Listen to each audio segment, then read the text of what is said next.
अब बात आई गई हुई। अब कुछ दिनों के बाद श्री कृष्ण आए।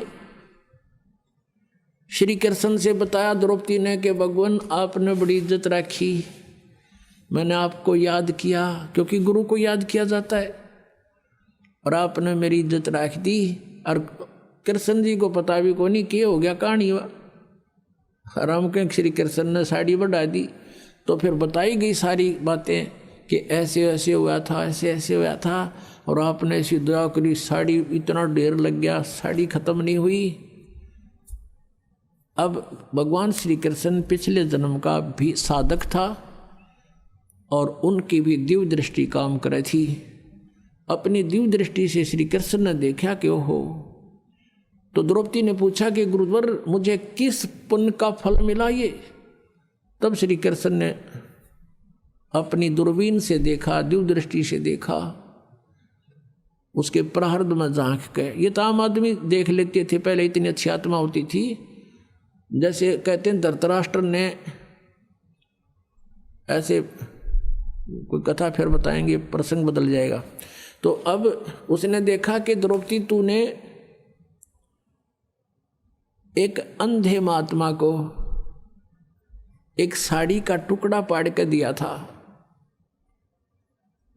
और उस अंधे को दिया हुआ दान तेरा यूं फल गया, उसका प्रतिफल है ये। तब उसको याद आया को तेरे की। अब पुण्यात्माओं देखो बात कहाँ से ध्यान देना। जब वो साड़ी पाड़ रही थी, अपनी राजा की लड़की अपनी साड़ी को फाड़ फाड़ कर डाल रही थी, तो उस समय वो अपनी नौकरानी को भी कह सकती थी कि तू एक साड़ी का टुकड़ा पाड़ के डाल दे महात्मा को, और नौकरानी तुरंत पाड़ के डाल देती। उसको पता था कि राजा की लड़की है, जाते चार देगी तेरे तई नए नए बढ़िया साड़ी। लेकिन नहीं, इतना ज्ञान दिया जाता था बच्चों को कि मैं जो रोटी खाऊंगा मेरा पेट भरेगा, मैं दान करूंगी तो मुझे मिलेगा, उसको इतना भी मालूम था। तो इसको कहते हैं लूट सके तो लूट ले, राम नाम की लूट। अब जैसे आप यहाँ सेवा करते हो, आपकी इच्छा ना हो कि यूँ मेरी सेवा करे, तो आपको वो लूट रहा है। जहाँ तक आपकी पार बस आप अपने हाथों से सेवा करने की चेष्टा करें, जितनी भी हो जाए, और दान करें अपने हाथ से, अपनी कमाई से, वो आपको ही मिलेगा।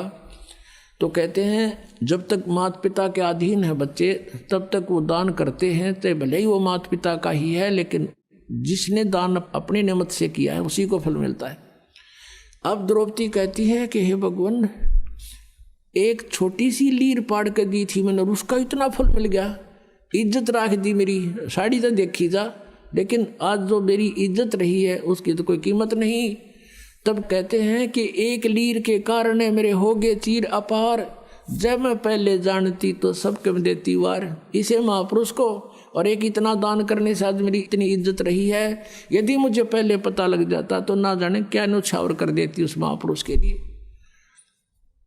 तो पुण्यात्माओं, परमात्मा को पता था कि इसका और कोई ऐसा संस्कार नहीं है जहाँ उस समय इसकी रक्षा हो सके। नाम इसने ले नहीं रखा, क्योंकि तो रानी बन गई, अंडी पाकेगी, और जब दुर्गति होगी, जब भगवान याद आता है तो इसे दयालु है परमात्मा, ये पहले ही प्रबंध करा देते हैं और कहते हैं गए लग गया फिर जब लग धरती आकाश।